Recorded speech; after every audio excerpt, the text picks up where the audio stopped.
anybody that big money interests have enormous influence over what goes on in Washington. They make huge campaign contributions. They have lobbyists, and every day they influence the legislation that gets passed or does not get passed. The only way that ordinary people get their needs heard, get their issues addressed, is when they stand together. When they stand up and say enough is enough, the Congress, the president have got to listen to all of the people and not just wealthy special interests. And that is what your presence here today is about. So thank you very much for coming.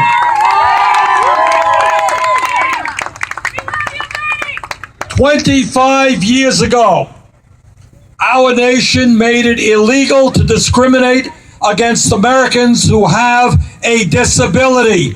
This was a major step forward for the American people. Our job is no turning back. We're going to go forward. We're going to expand and strengthen that legislation. A nation is judged, brothers and sisters, not by how many millionaires and billionaires it has. It is judged in terms of social justice, how it treats the most vulnerable people amongst us, Yes! how it treats the elderly who are sick, Yeah! how it treats the children, and how it treats those with disabilities. Yeah! And what we are saying loudly and clearly in this nation, the wealthiest nation in the history of the world, we are going to treat people with disabilities with dignity and with respect. And we have got a long way to go. Progress has been made, but we've got a long, long way to go. In the year 2015, it is unacceptable that over 80% of adults with disabilities are unemployed. People need work, they need jobs. In the year 2015, we have got to expand, not cut, educational opportunities by fully funding the IDEA and vocational educational programs for Americans with disabilities. There is a housing crisis all over America in terms of affordable housing. It is especially true for people with disabilities. We have got to build more affordable housing. And maybe at this particular moment, we have got to send a very loud and clear message to the Republicans that no, we will not cut Social Security disability insurance by 19%. This is an outrage. This is a phony crisis, and we're not going to let them get away with it. As you all know, in order to make SSDI solvent, we need to reallocate funds between the Social Security Retirement Fund and the Disability Fund, something that has been done year after year after year in a bipartisan way, and that is something we will do this year. We will not allow Republican leadership in Congress to pit the senior population against the disability community.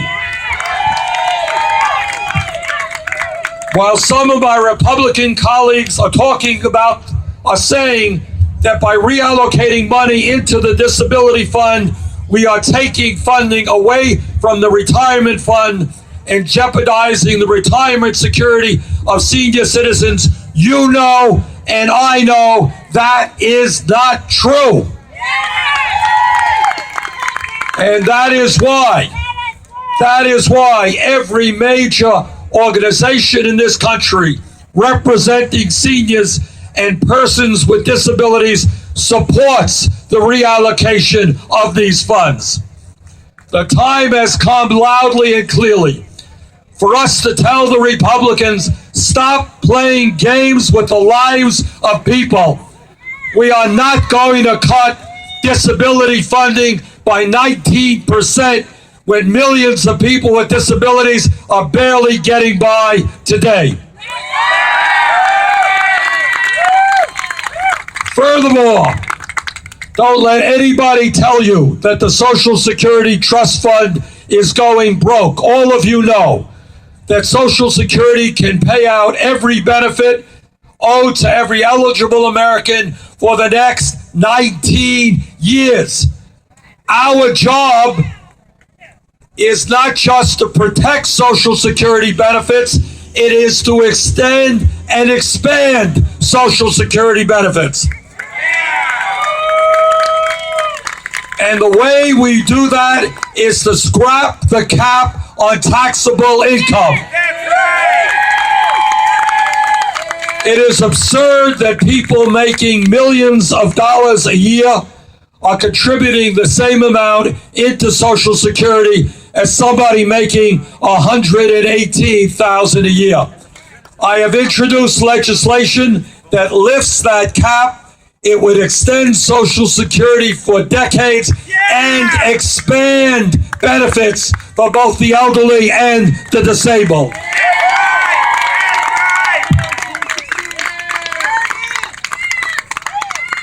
We are also not going to let the Republicans make massive cuts in Medicare and Medicaid in order to give tax breaks to the richest people in this country.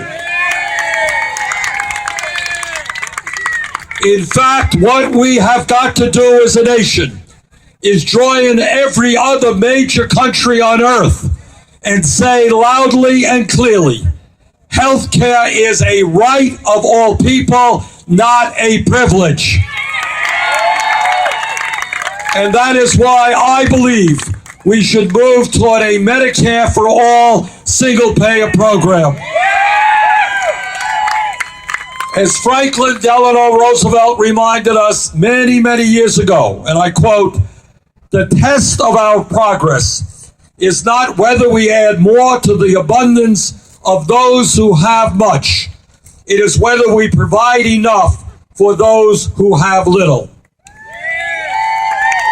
That is the struggle for today.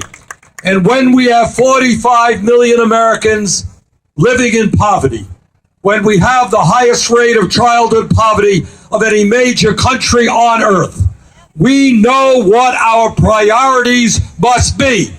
And that is to take care of the people in need, not give tax breaks to people who have more than enough. Thank you all very much.